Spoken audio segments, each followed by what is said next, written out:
Last week, I found a caterpillar just crawling along out of the veg on the worktop. And I thought, right, let's give it some salad and see how it goes, because I've seen lots of people with those butterfly kits. So excitedly, I watched it climb up, and it wove its little weavy web, turned into a chrysalis, and I've been watching and watching and watching, and last night, nothing. And this morning, look at it. I can see it's, oh, my finger's right there. Are you gonna let it go? Yeah, it needs to dry. You see, their wings need to dry out. So what I need to do, Don't put it in the sun. I need to go and, this is not focusing. I need to go and put it somewhere outside so that it can flap its wings and dry. Look, it's a cabbage white. Please don't eat my brassicas. Don't lay eggs on my brassicas. Look, its little wings are a little bit folded. I think I made a mistake. I think I should have made sure there was some bits for it to land on in the bottom here, so it could have dried its wings out. I feel like its wings are a bit crumpled.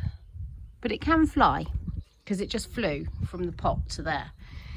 And I've lost it now. Where's it gone? There it is. So that was amazing. Oh, I've loved that.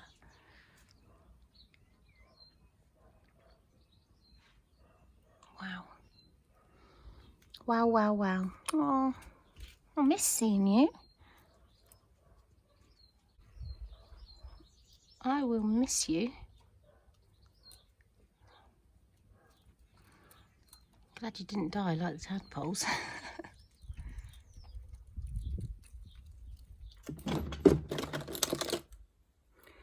Now and again, only now and again, but often enough for me to think that maybe it's worth recording it here, I get asked about my lipstick. Mwah! There's a kiss for you. I love you. That's half a heart because my other hand's busy. I get asked about my lipstick, what shade it is, what brand, blah, blah, blah. And I can never give anybody an answer because I am currently working my way through this. This is a little plastic pot that is very, very old. And inside it, this is difficult with one hand, is this. You may be able to see different colours there. Right, I'm going to have to flip the camera around now. So in here you can see a variety of different lipsticks that I have scraped out of the bottom of the bullet of probably about 8 lipsticks in there, and scraped them into here, and then I popped them. I think I put this in the microwave so that they all melted. Look, you can see the different ones on the side there. So they're all much of a muchness. When I say I've scraped them out, what I mean is when you get your bullet, below this line here, this plastic line, I'm sure you all know this, all the way down to about here is more lipstick. It's a bit like an iceberg. It just anchors it in. And quite often I'll just use a brush to get the last bits out. But lately I just find it easier to, because I'm trying to create more space in my drawers, just scrape out all of the lipstick, find a suitable pot, those little glass mini jam jars that you get when you're in hotels would probably be brilliant. And then just pop it in there. And then you just use a lip brush or your finger to whack it all around your mooey. So that's it. My lipsticks are always this sort of colour, so they all blend together pretty well. I don't really have any favourite brands. I haven't bought a new lipstick in some time because I had so many old ones and I was able to make this little pot up there. I guess that's a bit of an eco tip as well.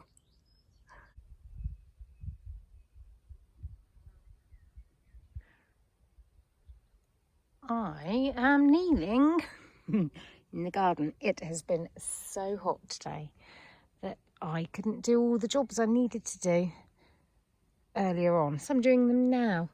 Remember, well, you might not remember, of course I do, courgettes, my nemesis. So when my precious courgette plant got beheaded, I planted some more seeds, and on that very day, Hannah, my neighbour, gave me some more courgette plants.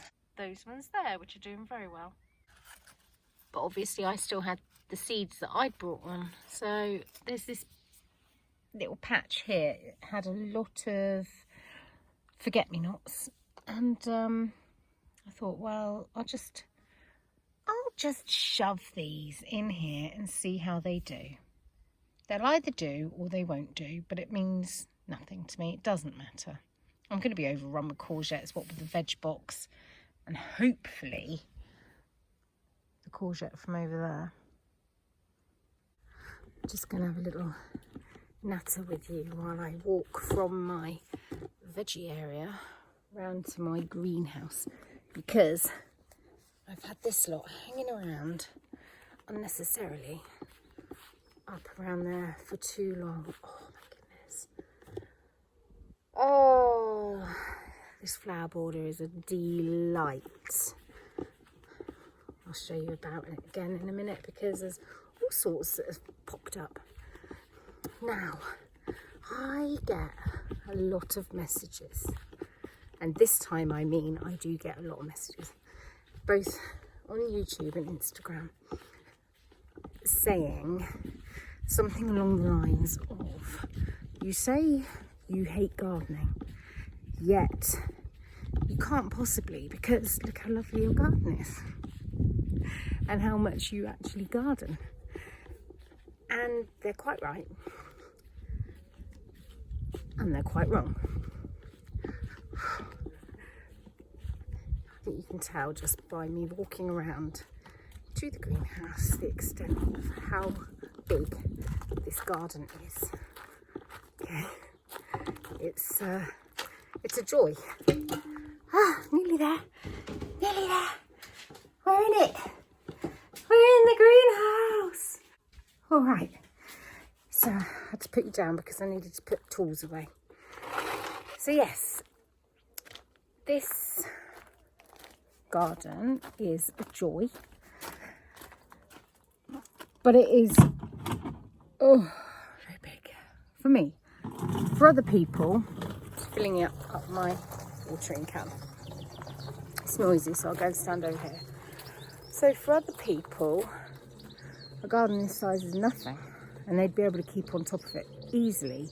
But for me, I have a tough time. I'm not a natural gardener at all. I do it because we have a big garden, and it would be really wrong to just let it fill with brambles and go to rack and ruin. Why on earth buy a home with land and then neglect it? It wouldn't be fair on our neighbours. It wouldn't be fair on the people we bought the house from. It just wouldn't sit right. So I knew when we bought the house that I would have to master gardening. And it didn't seem too much of a problem back then, because I'd lived in a house with a small front garden and a small back garden. I say small, actually quite generous sized, but it was easy for me to, one of me flaming alarms went off. It was easy for me to manage on my own. So I thought, naively, I'd be able to manage this garden. And I do manage it, but obviously Toby does all the hard stuff, all the the mowing-y stuff, like the kid, Ted and Bill do mowing of the paddock and things now. Let's go and water in those courgettes. But I do everything else. But I have a friend, Anna, who comes for about, if you average it out in the summer, spring and summer, about an hour and a half, 2 hours a week when the weather's nice. Look at that. So special. So I took it upon myself when we bought this house to learn, and there we go. I knew when we took on this house that I would just have to get on with the garden. So I have. I've been a student of the garden. I don't love gardening, but I do love a gorgeous garden. And I'm so proud of it. But it is hard work, and I've had an incredible amount of failures. So many things have gone wrong over the years, and so many things I've put in never to see again. I've spent an awful lot of money. Might as well just set fire to it. The money, that is, not the garden. My back is aching.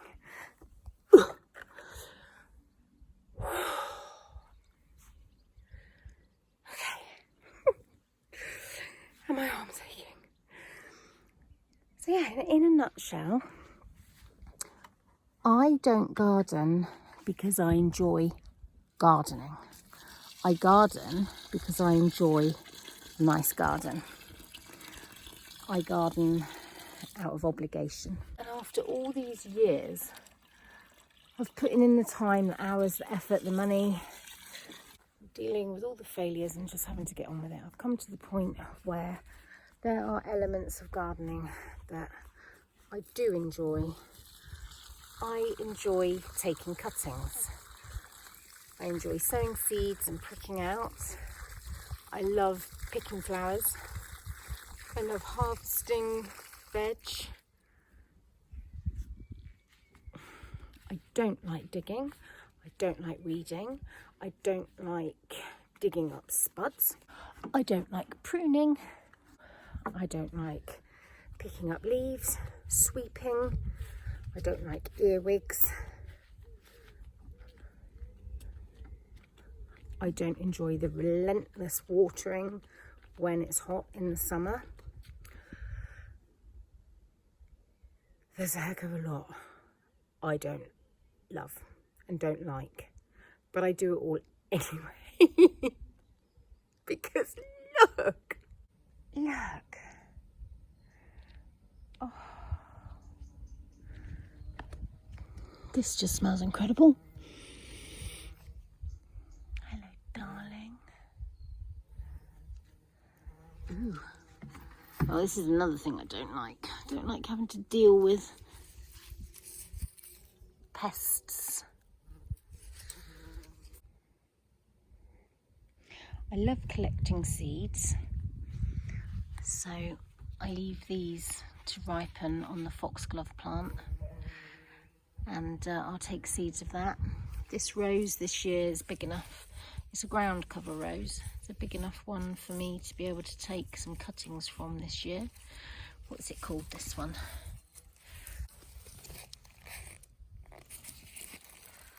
White var Noashni.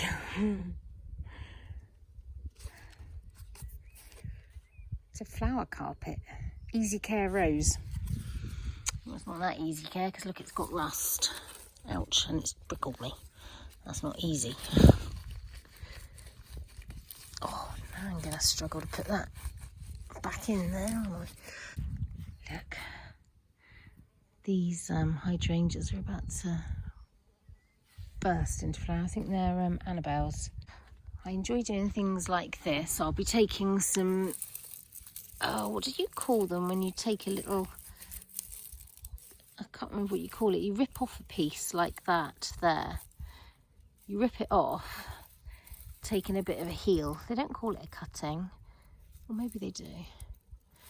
Anyway, that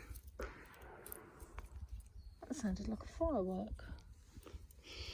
These are lovely, they smell lovely. They're pinks, they're edible as well. And the last couple of years they were just a profusion of lovely pink flowers and foliage, silvery foliage, but it's gone a bit woody. So I'll enjoy propagating those. What I don't enjoy are things like these iris, which were gorgeous in May, June. They start to die in the middle. So you don't have to, but if you divide them, plant them on, you get more flowers next year. That's my big weed. I love my big weed. It's gorgeous.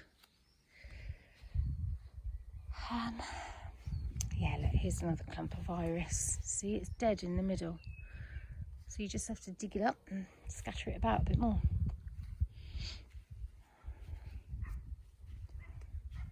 That's what that hydrangea's going to open out like. Isn't that lovely? Look, it's just divine. So this is why I garden, because I like a lovely garden. But it's hard work and I don't enjoy lots of elements of gardening. Look at this. That is struggling. Look at it. Really struggling. Never mind. Didn't flower this year either, that, and that was stunning last year. Puffball, snowball, verbena, that one. Ooh, hello. Ooh, you're angry with me. Sorry. Just stay very still. You never see a bee sting a tree, do you? So pretend you're a tree. Smells lovely.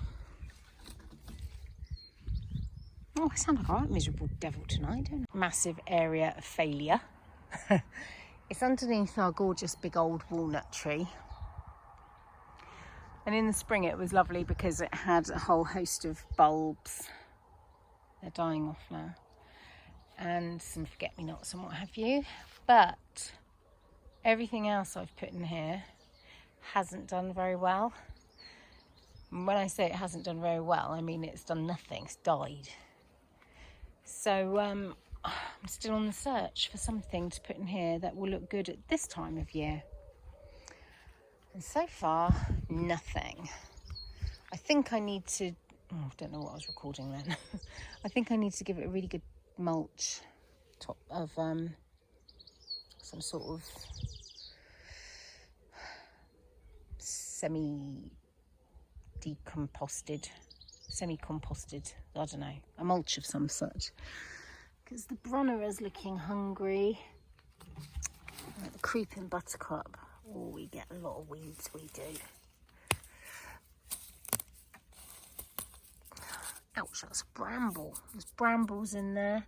That alchemilla looks like it's going to do its best to do something. And I've got some acrolegias back there, but... What is that noise? What is that noise? Maybe it's a crow scarer. These hydrangea annabelles have not done very well. I think it's just too dry under the tree. They'd be okay in the shade, but not in the dry. So there we go. There is really quite a big flower border there that needs something in it. But I think before I do anything, I need to treat the soil and bring that up. Another one of my failure areas is this area here. Just turn you around. It's full of lemon balm and brambles. So I need to deal with that.